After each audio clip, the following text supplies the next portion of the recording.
Padre Cristo, hermanos y queridos amigos, una vez más, su escuela dominical del Templo La Peña de Oret les da la bienvenida a este estudio del día de hoy. Nos gozamos grandemente de poder entrar en sus hogares y agradecemos a Dios, amén, por la salud, amén.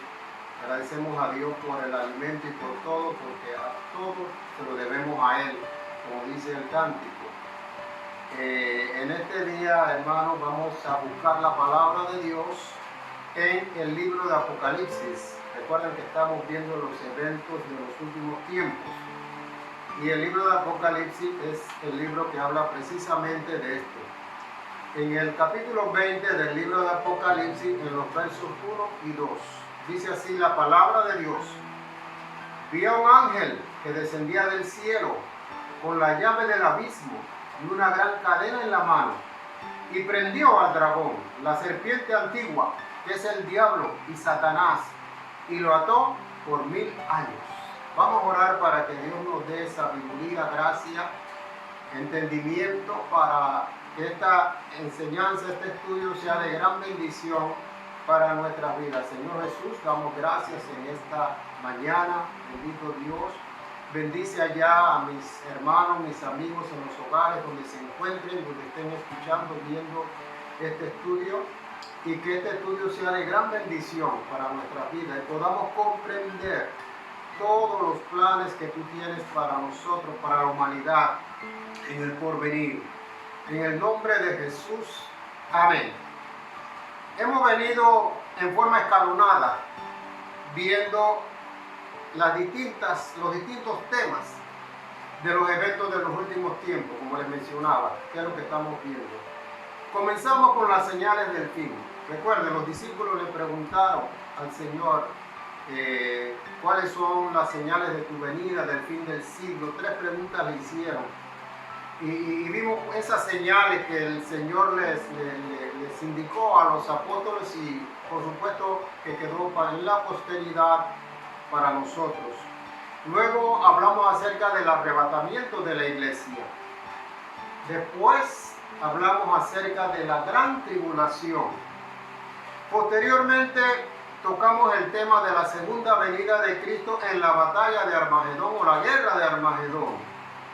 Y en el día de hoy vamos a ver lo que sigue, porque todos estos eventos que le hemos estado mencionando vienen uno seguido del otro cronológicamente, históricamente. Así que una vez que termina el tiempo de la gran tribulación con la segunda venida de Cristo, enseguida empieza el milenio. ¿Y qué es el milenio? Pues en palabras sencillas es el reinado de Cristo aquí en la tierra por un periodo de 1000 años.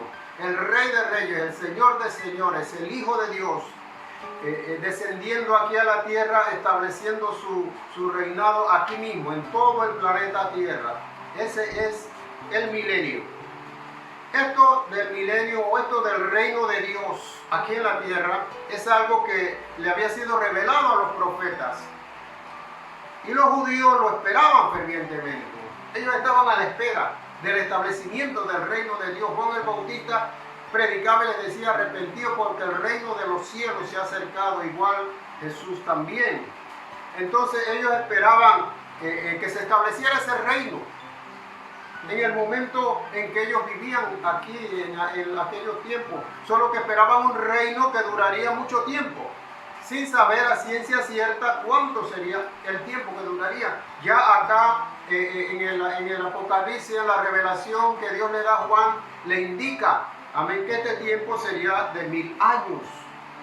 Lo que sí sabían los judíos era que alguien de la descendencia de David, de la tribu de Judá, se sentaría nuevamente en el trono de los reyes de Israel para reinar con justicia. Recuerden que ellos estaban en esos tiempos y por muchos años, por muchos siglos, estuvieron oprimidos por otros países, por otros imperios, por otros pueblos. Y ellos deseaban volver a ese tiempo de los reyes, de David, de Salomón. Ellos anhelaban eso nuevamente. Así que eso era lo que ellos en realidad estaban esperando. El que se sentaría en el trono de David sería enviado por Dios como su ungido, que en hebreo es Meshía y en griego Cristo. Por eso que usted oye hablar del Mesías y del Cristo. En un estudio anterior yo mencionaba que los apóstoles también esperaban con mucha ansiedad el establecimiento del reino. Eso llenaba su pensamiento, eso llenaba su corazón. Aún luego que Cristo resucitó, antes de ascender a los cielos, ellos le preguntaron que cuándo sucedería eso, Señor, cuándo instaurarás el reino aquí en la tierra. El Señor le respondió: no os toca a vosotros saber los tiempos, las sazones de los tiempos. Amén. Y les mencioné también que Juan y Jacobo le pidieron a Jesús, a través de su madre, que ellos querían gobernar con él, a su derecha, a su izquierda, para que ustedes vean cómo ese reino de los cielos estaba metido en el corazón de los judíos. En una ocasión también los fariseos le preguntaron a Jesús que cuándo vendría el reino de Dios. Y él les contestó, Jesús les contestó: el reino de los cielos no vendrá con advertencia, ni dirán helo aquí ni helo allá, como ellos estaban esperando, porque el reino de los cielos está entre vosotros. Ellos no lograron entender lo que Jesús les estaba hablando, pero es que el rey del reino de los cielos estaba allí, Jesús. Amén. Y ya él estaba estableciendo el reino, pero un reino espiritual en ese momento, porque cuando una persona se convierte y acepta a Cristo como Señor y Salvador, el reino de los cielos llegó a esa vida, llegó a esa persona, llegó a ese corazón. Jesucristo, el Rey, va a gobernar la vida de esa persona de allí en adelante. Quiere decir que ya para esa persona el reino de los cielos llegó a su vida. El otro reino de los cielos es el físico, el tangible, del que estamos hablando y del que hablaremos en el día de hoy. Este estudio, hermano, es un poco extenso y lo vamos a tener que dar en dos partes, así que voy a llevar el control del tiempo para cuando pase una media hora, que es el tiempo que tenemos establecido, suspender allí y luego el siguiente domingo continuaremos. ¿Y cuándo se va a establecer ese reino? Inmediatamente termina la guerra de Armagedón, inmediatamente el falso profeta y el anticristo son apresados y lanzados vivos al lago de fuego, y enseguida que Satanás es atado, enseguida empieza el milenio. Ahora bien, una pregunta muy importante es: ¿quiénes van a vivir en el milenio? Recordemos algo. Durante el tiempo de la gran tribulación, los juicios de Dios fueron derramados sobre la tierra. Cuando se abrieron los 7 sellos, hubo guerras que diezmaron una cuarta parte de la población del mundo. Hubo peste, hubo hambrunas que acabaron con mucha gente, hubo terremotos, grandes terremotos, más gente muriendo. Cayeron meteoritos, dice la palabra de Dios, del aire, que también acabaron con mucha gente. Luego vino el toque de las 7 trompetas. También mueren muchos animales, gran parte de la tierra es destruida. Son desatados demonios que a la vista de Juan siembran la muerte y la destrucción. Todo esto está ocurriendo durante el tiempo de la gran tribulación. Y por último, los juicios de las 7 copas de ira, que desataron plagas sobre la tierra, aguas convertidas en sangre, úlceras malignas sobre los adoradores del anticristo, muerte de muchos animales marinos y un gran terremoto mayor que lo que habían ocurrido, que cobró millones de vidas de seres humanos. Al final de la población mundial tal vez quedaría una tercera parte y la mayor parte de la tierra destruida. Este es el panorama que tenemos ante nosotros cuando Jesús desciende para establecer su reino aquí en la tierra. Es un panorama devastador.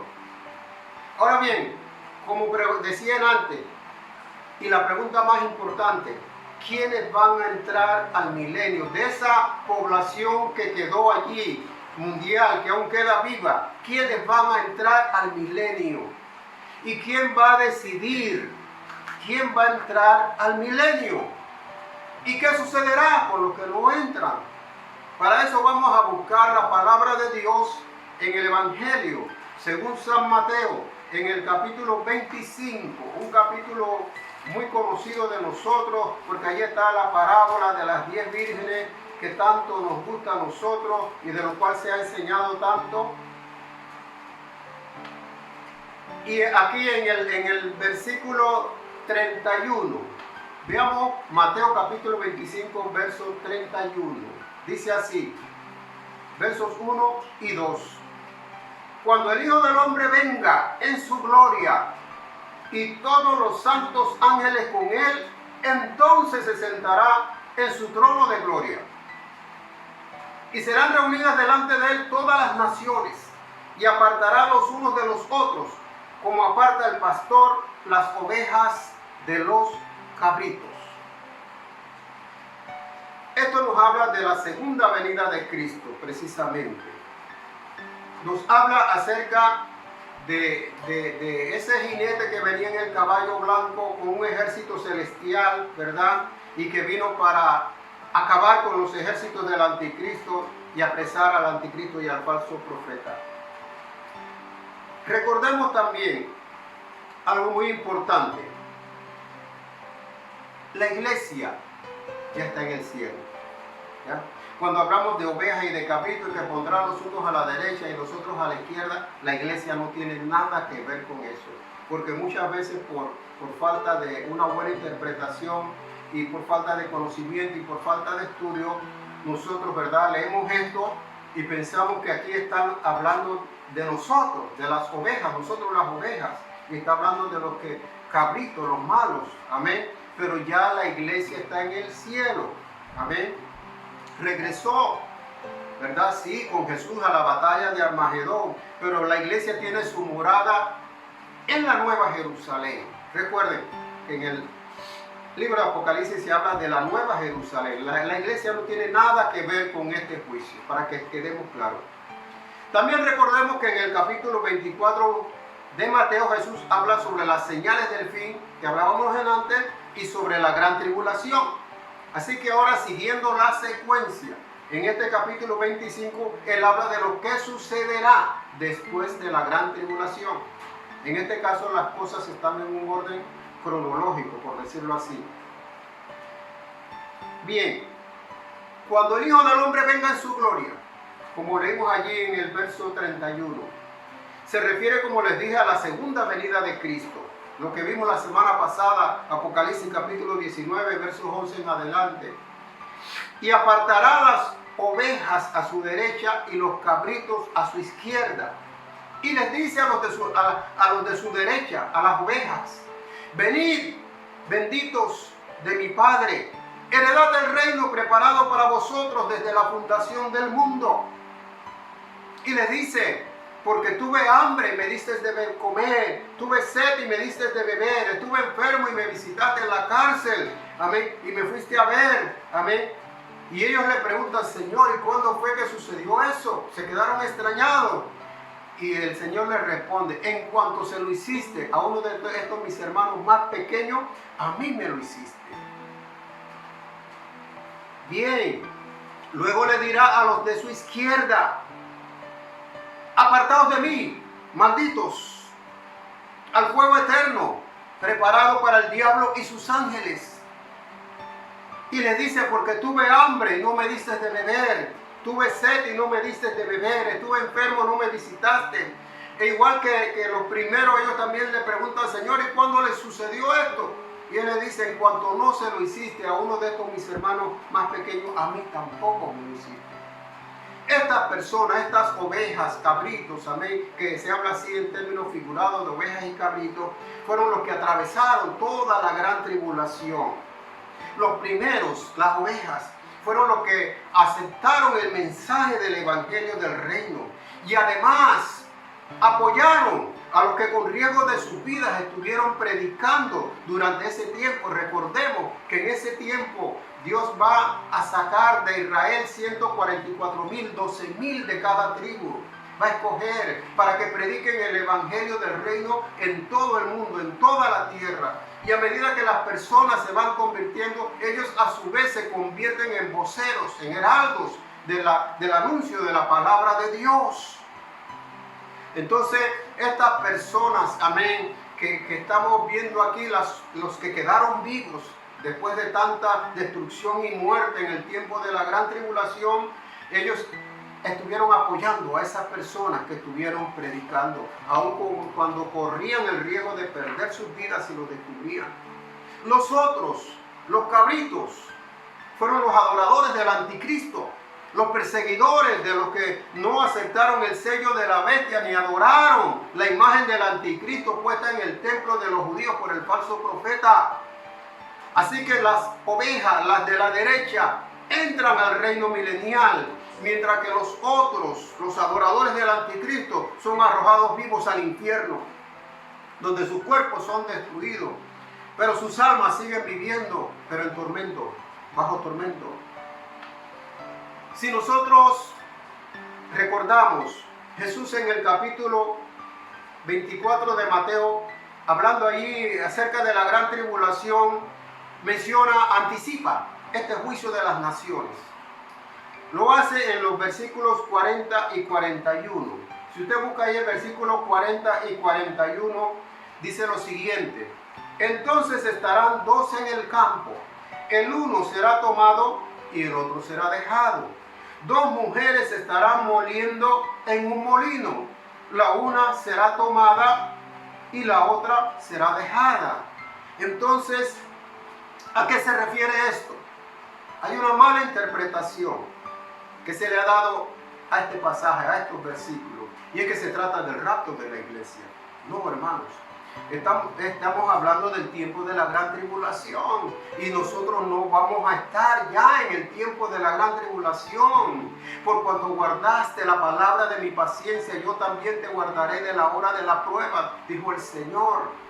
Es decir, nosotros vamos a ser arrebatados. Ya hablamos acerca del rapto de la iglesia, del arrebatamiento de la iglesia, y que una vez que la iglesia es llevada al cielo, entonces viene el tiempo de la gran tribulación. Dice la palabra de Dios que ya está en operación, dice, el espíritu del inicuo, pero que al presente hay alguien que lo detiene. ¿Y quién es ese alguien que lo detiene? ¿Quién es el que está impidiendo que el anticristo se manifieste? Porque el anticristo ya debe estar vivo en alguna parte. Lo que está impidiendo que el anticristo se manifieste es la presencia de la iglesia aquí en la tierra. Cuando ya la iglesia sea llevada, entonces será que se manifieste el anticristo y vendrá todo eso que nosotros hemos visto de la gran tribulación. Entonces, esto no se refiere que el uno será tomado y el otro será dejado, no se refiere a la iglesia, se refiere precisamente a lo que estamos hablando, amén. ¿Quiénes entrarán al milenio y quiénes se quedarán? El que será tomado será para juicio y el que será dejado será para entrar al milenio. Contrario a lo que es el rapto de la iglesia, el que es tomado se va con el Señor, el que es dejado queda aquí en la tierra para sufrir los efectos de la gran tribulación. Así que esto es los que van a entrar a la gran tribulación, los que soportaron todo lo que sucedió en ese tiempo. Bien, otro punto importante: ¿quiénes van a ser los gobernantes durante el milenio? La Biblia habla que en este tiempo presente que estamos viviendo, Satanás es el Dios de este siglo. Es el príncipe de la potestad del aire. Y también dice el apóstol Juan que el mundo entero está bajo el poder del maligno. ¿Por qué esto es así? ¿Por qué en estos tiempos Satanás está haciendo estragos, haciendo tanta maldad? ¿Y por qué tiene esa autoridad? Mire que Satanás le dijo a Jesús, llevándolo a un lugar alto en la tentación en el desierto, le enseñó todos los reinos de la tierra, todos los reinos de la tierra, le dijo: todo esto te daré si postrado me adorares. ¿Y por qué él dijo eso? Porque él tenía ese control. ¿Y por qué esto es así? Porque desde que el hombre pecó en el jardín del Edén, el hombre fue destituido de la gracia de Dios. Hasta ese momento, el hombre era el que gobernaba aquí en la tierra. El Señor le dio señorío a la tierra sobre todo. Amén. Así que él era el que gobernaba, él era el que tenía la autoridad. pero la perdió por el pecado de desobediencia y le traspasó esa autoridad al diablo. El diablo quedó entonces con la autoridad que tenía el hombre. Pero en el tiempo del milenio las cosas cambian, porque en primer lugar Satanás va a estar atado. Él está allá preso en el abismo, como leímos, amén. Y va a permanecer allí durante todo el tiempo del reinado de Cristo aquí en la tierra.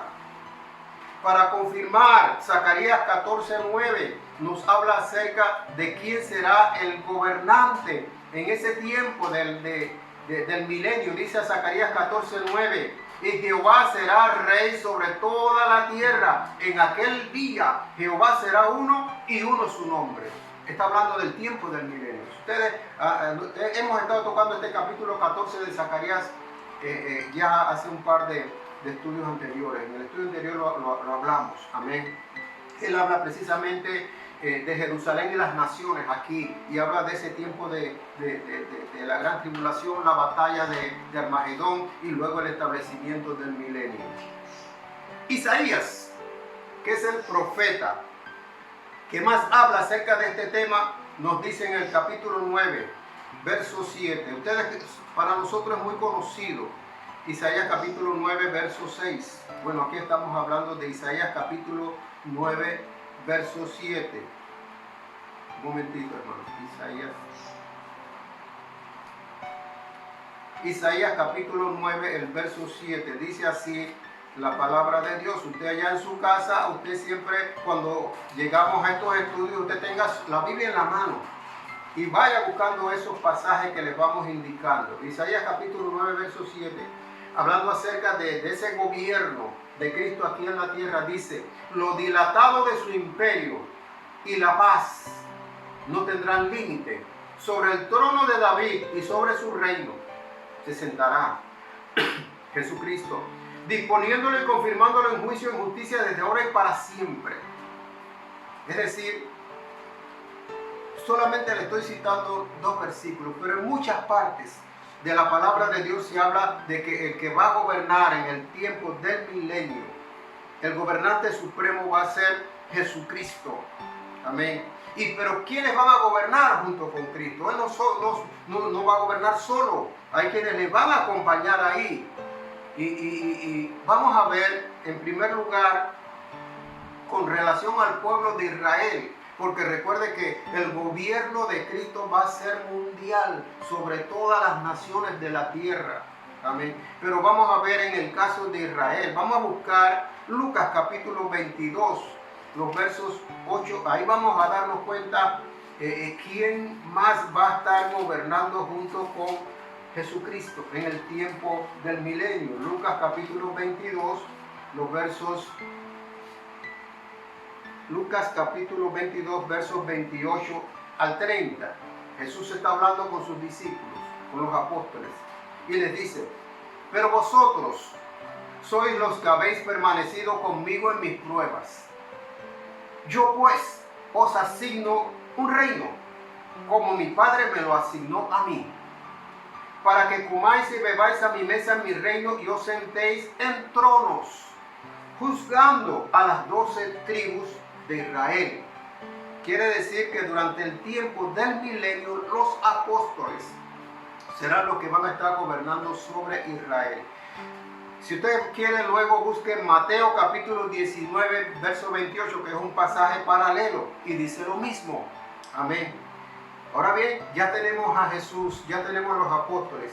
¿Quién más gobernará durante este tiempo junto con Cristo? La respuesta la tenemos en Jeremías. Vamos a buscar, recuerden que la mayoría de estos profetas recibieron la revelación de parte de Dios acerca de el milenio, el reino de Dios y estas cosas. En Jeremías capítulo 30, vamos a leer allí, Jeremías capítulo 30, el verso 7 al 10. Jeremías capítulo 30, verso 7 al 10. Primero él comienza hablando acerca del tiempo de la gran tribulación, en el verso 7. Y él dice: ¡ah, cuán grande es aquel día! Tanto que no hay otro semejante a él. Tiempo de angustia para Jacob, pero de ella será librado. Amén. Cuando habla de día se habla de periodo. Es el tiempo de los 7 años. Ese día que dice aquí son 7 años, el tiempo de la gran tribulación. Y él dice cuán terrible es ese día. Día de angustia para Jacob, porque recuerden que los que más van a padecer en este tiempo de la gran tribulación es el pueblo de Dios, el pueblo de Israel. Incluso en el estudio anterior yo mencioné, amén, que el propósito principal de Dios en este tiempo de la gran tribulación era tratar con su pueblo, Israel. Y mencioné que la Biblia lo llamó a ese tiempo de angustia para Jacob. De manera que el profeta está hablando aquí primeramente de la gran tribulación. Luego continúa diciendo en el verso 8. En aquel día, dice Jehová de los ejércitos, yo quebraré su yugo de su cuello y romperé tus coyundas, y extranjeros no lo volverán más a poner en servidumbre. Es decir, está hablando de la liberación que Dios le iba a dar a Israel en ese tiempo de la gran tribulación, lo que estudiamos la semana pasada, la venida de Cristo, amén, la destrucción de los ejércitos del anticristo, amén. Y luego, ¿verdad? En el verso 9 dice, sino que servirán a Jehová su Dios y a David su rey, a quien yo les levantaré. Y aquí tenemos otro personaje que aparece en el tiempo del milenio, David, el rey David, amén. Él también va a estar allí en ese tiempo como regente de Cristo en el milenio. Él vendrá porque era un hombre que tenía un corazón conforme al corazón de Dios a gobernar juntamente con Cristo. Y además serán establecidos representantes de Cristo en todas las naciones de la tierra. Amén. De manera que habrá un control mundial de parte de Jesucristo. Ya el presidente de los Estados Unidos no va a ser uno de allí, oriundo de allí, sino que va a ser un representante de Cristo. El primer ministro de Inglaterra no, va a ser un representante de Cristo. En Rusia, amén, donde están los comunistas, ahí va a haber un representante de Cristo. Amén. En cada país va a haber un representante de Cristo. Amén. Entonces estos son los gobernantes. Entonces el punto más extenso que vamos a ver aquí es las características del milenio. Amén. La ciudad de Jerusalén en ese tiempo va a ser la capital del mundo. Miren que a Jerusalén le llaman el ombligo del mundo, porque está en el centro. Amén. Entonces en ese tiempo Jerusalén va a ser la capital del mundo. Allí se va a establecer el gobierno mundial de Cristo, allí en Jerusalén, al mando de Jesucristo. Esa ciudad que tanto trataron de destruir al anticristo, amén, y Satanás en el tiempo de la gran tribulación, y que reunieron todos los ejércitos de todas las naciones, ahora va a ser la capital del mundo. Amén. La sede del poder gubernamental mundial. El profeta Isaías, por ejemplo, nos dice en el capítulo 60, amén. Vamos a buscar en el capítulo 60 para ver algo relacionado con esto que estamos hablando. Amén. En el verso 11 dice, 60 capítulo 11. Tus puertas, hablando de Jerusalén. Isaías capítulo 60 verso 11. Tus puertas estarán de continuo abiertas. No se cerrarán de día ni de noche, para que a ti sean traídas las riquezas de las naciones y conducido a ti sus reyes. Porque la nación o el reino que no te sirviere perecerá, y del todo será asolado. Por eso dice que los va a regir con vara de hierro. La gloria del Líbano vendrá a ti, cipreses, pinos y bojes juntamente, para decorar el lugar de mi santuario. Y yo honraré el lugar de mis pies. Y vendrán a ti humillados. Y vendrán a ti humillados los hijos de los que te afligieron, de todas esas naciones que se levantaron para ir en contra de Jerusalén. Ahora van a venir humillados delante de ellos. Y a las pisadas de tus pies se encorvarán, se inclinarán. Amén. Todo lo que antes te escarnecían. Y te llamarán ciudad de Jehová, Sión del Santo de Israel. Así que aquí nos habla acerca de dónde va a estar la capital del mundo en ese tiempo. Ahora viene otro punto de las características del milenio que yo lo he llamado vuelta al Edén. Amén. Vuelta al Edén. Durante este tiempo las cosas van a ser totalmente distintas a como son en la actualidad. Totalmente distintas. Recordemos, ¿qué sucedió en el huerto del Edén? una vez que el hombre pecó, amén, vinieron consecuencias de ese pecado de Adán para él, para Eva, pero también para la tierra. Recuerden que Dios maldijo a la tierra por causa de Adán, por causa de su pecado. Maldita será la tierra por tu causa. Espinos y cardos te producirán, y con el sudor de tu frente, amén, conseguirás el pan de cada día. Amén. Entonces, durante este tiempo del milenio, esa maldición va a ser quitada. Amén. Esa maldición desaparece. Vamos a ver Isaías capítulo 35 y vamos a ver allí los versos 1, 2 y el verso 7. Isaías capítulo 35. Aquí estamos buscando muchos textos porque queremos documentar bien esto para que ustedes, cuando ustedes quieran buscar y leer, aquí ustedes van a encontrar lo que hemos estado dando en este estudio y les va a servir de mucho para su conocimiento de la Biblia, conocimiento espiritual. Dice el verso 1, Isaías capítulo 35, se alegrarán el desierto y la soledad. El yermo se gozará y florecerá como la rosa. Florecerá profusamente y también se alegrará y cantará con júbilo. La gloria del Líbano le será dada, la hermosura del Carmelo y de Sarón. Ellos verán la gloria de Jehová, la hermosura del Dios nuestro. ¿Qué es lo que nos está diciendo este pasaje? También más adelante, creo que el verso 7 lo había dejado. El lugar seco se convertirá en estanque y el sequedal en manaderos de aguas. En la morada de chacal, en su guarida, será lugar de cañas y juncos. Las cañas y juncos crecen en lugares donde hay mucha agua. Amén.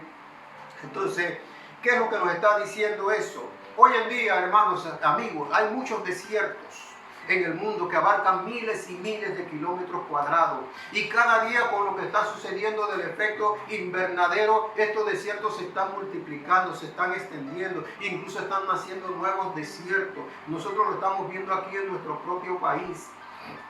Amén. Cada día la tierra es más árida, cada día la tierra da menos fruto. Amén. Pero en ese tiempo esas cosas cambian totalmente. Esos desiertos van a florecer. Todos los desiertos del mundo van a florecer. Habrá estanques de agua, será lugar de cultivo de productos. Habrá lluvia abundante en esos lugares porque Dios va a quitar la maldición de la tierra.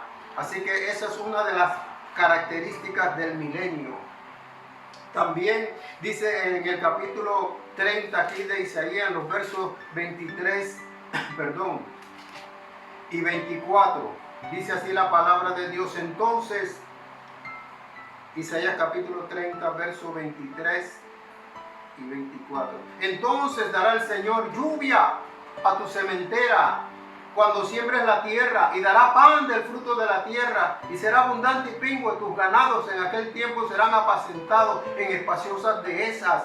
Tus bueyes y tus asnos que labran la tierra comerán grano limpio. Grano limpio, dice, aventados con pala y criba.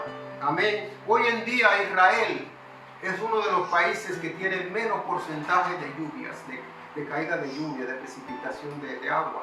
Amén. Ellos, para poder sobrevivir, ellos tienen que irse al mar y tomar esas aguas del mar y quitarles la sal a través de un proceso complicado y costoso. Y entonces usar esa agua ya sin sal para su regadío, para su siembra, para tomar, para todo. Amén. Ellos usan esas aguas porque hay poca lluvia y hay mucho desierto. Amén. Pero en ese tiempo todo va a ser diferente. Amén. Habrá lluvia abundante, la tierra dará fruto. Cual al 30, al 60 y al 100 por uno. Y así serán todos los lugares del mundo que antes estaban en la misma situación. El mundo entero va a estar bendecido, amén, por la mano de Jehová, amén, con las lluvias y el florecimiento de la tierra. Las tierras áridas se convertirán en tierras fértiles.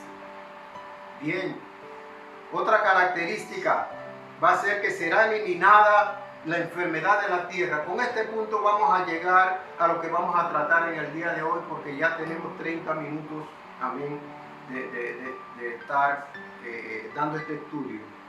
Será eliminada la enfermedad de la tierra. En este tiempo del milenio no va a haber enfermos, no va a haber discapacitados. Amén. Imagínense este mundo sin enfermedad de ninguna clase. ni siquiera un resfriado. Amén. Los hospitales van a estar vacíos, las clínicas van a estar vacías. Amén. Todos